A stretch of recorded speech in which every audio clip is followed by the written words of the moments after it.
guys, and welcome back to my channel. If you're new here, my name is Mary and I'm a homeschooling mama to a 4.5 and a 6.5 year old who will be, oh my gosh, in kindergarten and second grade next year. I can't believe it. Time is going by so fast.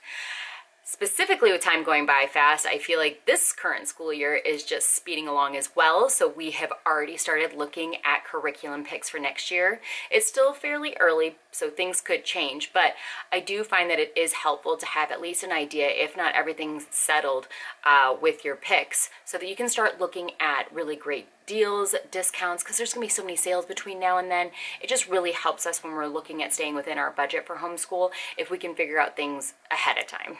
So with that being said, if you haven't seen, and I will link these down below, this is the third and final video in a mini series that I have created about potential picks for 2024 to 2025 school year. The first two videos were, one was about my rising kindergartner, language arts and math picks. The second video was for my rising second grader, her language arts and math picks. And the reason I split those up is because those are individual subjects and it just makes sense to talk about them individually. This video is going to be about our group subjects that we're going to be doing together. My kiddos are just over 2 years apart, barely over 2 years apart in age. So they actually kind of really jive well with doing group subjects together because they're pretty close in age. They're both girls, they have very similar interests, so it does make life a little easier, I know that. But also because they're so close in age, things can get crazy around here. They'll love each other one minute, hate each other the next. And if you have kids similar age, you know what I'm talking about. So with that being said, this video is going to be delving into the group subjects that we will most likely, but pretty certain I've got these solidified. I really do think I have these nailed down, that we will be doing for the 2024-2025 homeschool year. So first off, I think the best thing to talk about first is the main curriculum we're going to be following for all of our subjects for next year. And that is Build Your Libraries Level 0 Around the World Study. Now, my girls are very, very young for their grade levels. This says it's for ages 4 to 6. I will have a brand new 5-year-old and a brand new 7-year-old because they have birthdays late in the summer. So technically my oldest is out of the age range, but I've looked through this book list. I've looked at what is expected of them. I think I can beef it up if I need to, but I really doubt I'll need to beef up anything. I think it's going to be perfect for my girls. So we will be using the literature from this book for our literature subjects. I just looked at all the books and I think they're lovely. We're going to have such good read alouds. We're going to have great picture books included in here.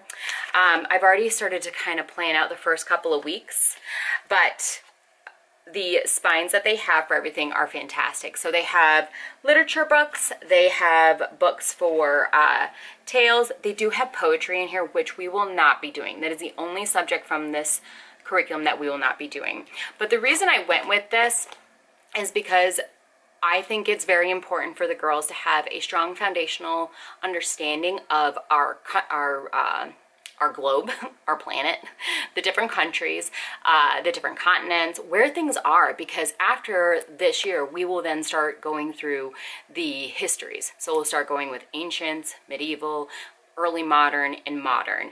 And in order for them to really understand not only the history timeline, but they need to understand the spatial understanding, where this was happening on the planet, the different cultures and the nuances with those. So I think it's really good for us to go through next year delving into the different geography and cultural aspects of our world. I would be happy to go through and do a whole video on this curriculum. I think it's fantastic and I think it's gonna be so much fun next year because every subject is rooted within the country that we're learning about that week. There is a cooking class, which I think is gonna be so much fun. I do have the spine for that already. It is Cooking Class Global Feast, and I already looked through the recipes in here. The girls are gonna love these and it's gonna be so much fun because I think the girls will have a blast cooking with me in the kitchen. They do it all the time, so why not do it learning about different cultures. The other part that we will be doing from Build Your Library Level 0 is their art class. So we're gonna be using this spine. It is technically out of print, but I found this off thrift books for very inexpensive and it's in great condition. It looks brand new. It's called Around the World Art and Activities, and I love that it's art and activities that are very age appropriate for a 5 and a 7-year-old to do for different countries. So there's a didgeridoo, for Australia. They're gonna have so much fun with this. So that's gonna be what we're using for art. And our main science is actually going to be coming from Blossom and Root Level 0, which I will talk about in a second. But Build Your Library does have technically a science. It's very minimal. It's an animal study, and I figured because both are pretty light, we could actually do both sciences technically. We're just going to call this our animal study, and science is going to be what we're doing for Blossom and Root. But the main spine is Wild Animal Atlas, and this goes through different animals in different countries. We talk about different ecosystems, different temperate zones and things like that. So I think that's going to be really fun for them to learn. Also for their age, they love animals, so I couldn't scrap this part. Even though I'd known I was already doing Blossom and Root Level 0 space, I couldn't leave this out. And it's not that much work, and I think the girls will absolutely adore it.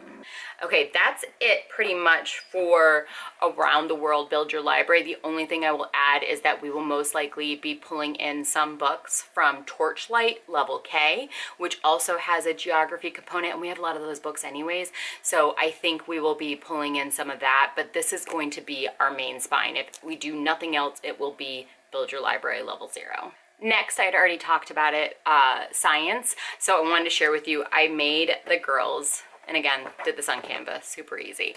I made them their own personal binders. They're themed in the way they're designed, so it has their name on the spine so we can easily pull them off the shelf. But in here, they have their individual subjects printed off that they need any worksheets or anything like that. But also, I have in here their science student workbooks. So we get the PDF from Blossom and Root, and then we just print it off ourselves. And you can get it bound, but I'm a binder girl. Binders work great. So next year, we are going to be doing My Great Space Adventure. We're going to learn everything about space. I think this program is so stinking cute because it sets it up that as if you're doing this pretend journey out into outer space. Your first week, you get a message from Zula, a made-up planet, about an alien out there who is charged with writing a research paper about us humans on, Earth. So then we end up doing the same. We build a rocket ship, we fly through space, past all the planets in our solar system to go meet Zula.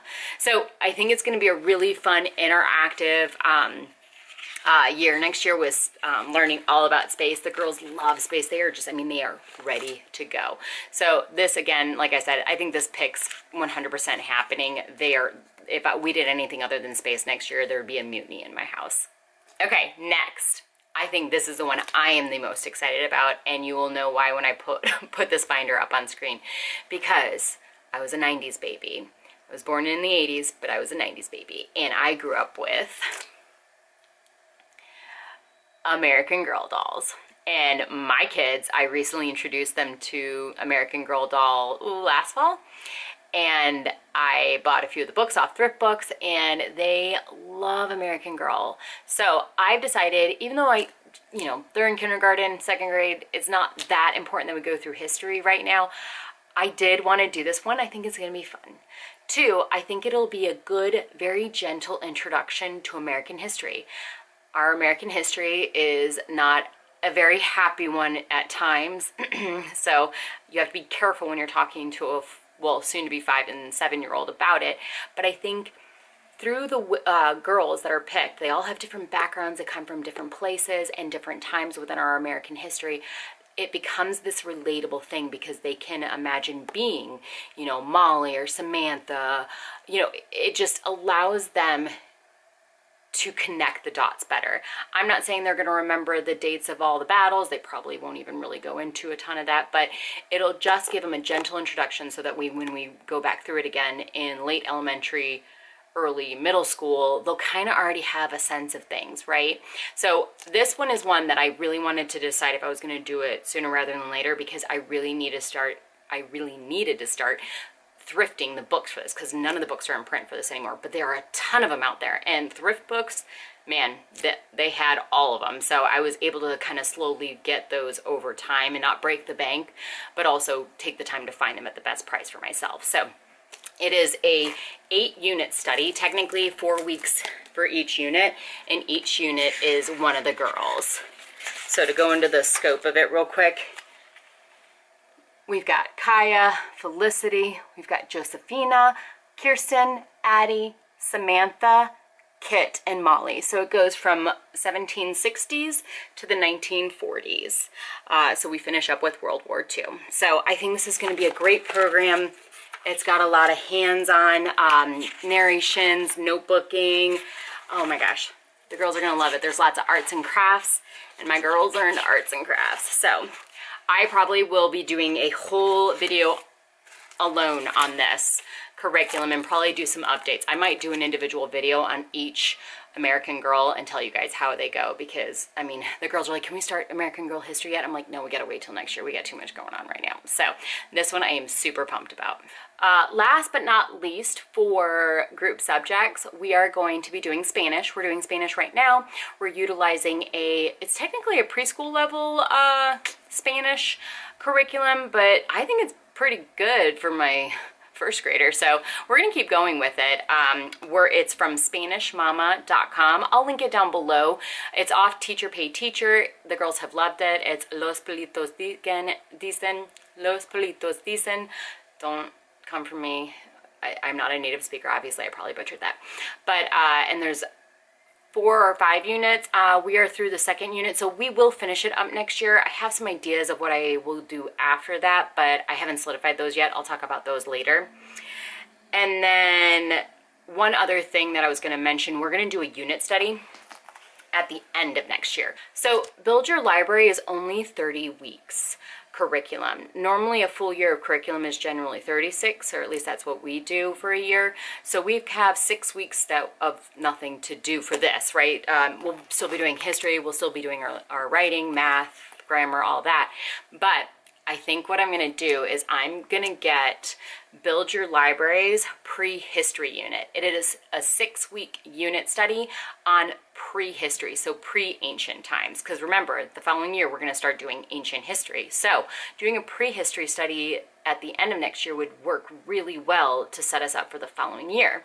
They also include dinosaurs. So kids love dinosaurs, my girls do, so I can't imagine that will change between now and the end of next year either. So I think that's my plan, to fill in that 6-week gap. Obviously, lots of time to figure that one out, hence why I haven't purchased yet, so I'll keep you guys updated on if that's what we do.